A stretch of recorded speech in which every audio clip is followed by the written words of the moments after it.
Selamat pagi, perkenalkan nama saya Clara Veronica Silayan.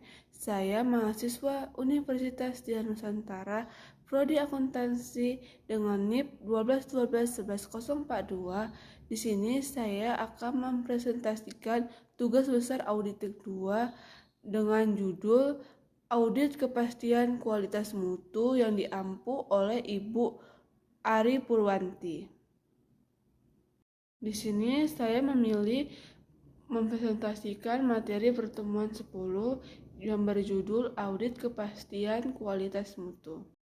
Pengertian audit mutu. Audit mutu didefinisikan sebagai proses sistematik, independen, dan terdokumentasi untuk memperoleh bukti audit dan mengevaluasi secara objektif untuk menemukan sampai sejauh mana kriteria audit terpenuhi. Tujuan audit mutu. Tujuan audit mutu adalah untuk mendapatkan data informasi faktual dan signifikan sebagai dasar pengambilan keputusan, pengendalian manajemen, perbaikan, dan perubahan. Hasil temuan auditor tersebut akan digunakan sebagai dasar pengambilan keputusan, pengendalian manajemen, perbaikan, dan perubahan. Tujuan umum audit mutu. 1. Memperoleh prioritas permasalahan yang sedang dihadapi organisasi.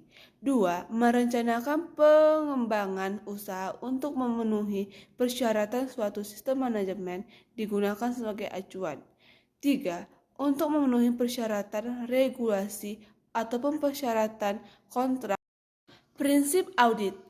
Prinsip audit mutu didasarkan pada jumlah prinsip. Ketaatan dan kepatuhan terhadap prinsip tersebut merupakan persyaratan untuk memberikan kesimpulan audit yang sesuai dan cukup serta memungkinkan auditor bekerja secara independen untuk mencapai kesamaan kesimpulan pada situasi serupa.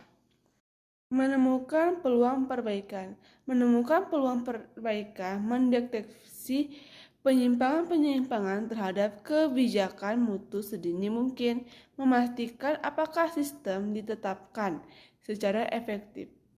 Manfaat audit mutu. 1. Menilai proses pengambilan keputusan keabsahan.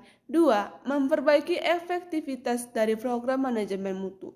3. Mengeksplorasi penyebab kerusakan, keluhan pelanggan, dan masalah lainnya. 4. Memperoleh sertifikasi normal dari program manajemen mutu. Alasan mengapa perlu melakukan audit mutu. 1. Mengembangkan sistem pada organisasi.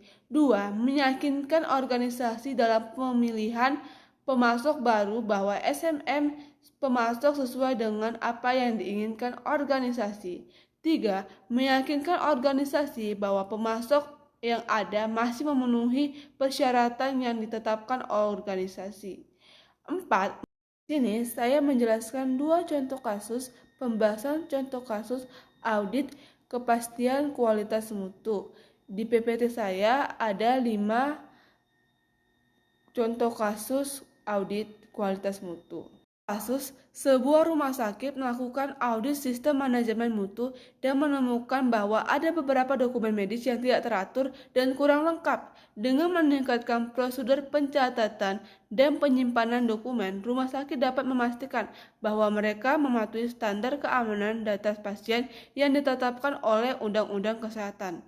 Peningkatan reputasi dan kepercayaan pelanggan dengan membuktikan komitmen terhadap standar kualitas dan kesesuaian operasional, organisasi dapat membangun reputasi yang kuat dan memenangkan kepercayaan pelanggan. Contoh kasus, sebuah restoran mewujudkan komitmennya terhadap standar keamanan pangan dan kualitas layanan dengan melakukan audit sistem manajemen mutu, dengan mendapatkan sertifikasi keamanan pangan dan memastikan semua staf terlatih dengan baik. Restoran ini dapat membangun. Demikianlah PowerPoint presentasi saya. PowerPoint ini dibuat untuk memenuhi tugas besar auditing 2. Terima kasih.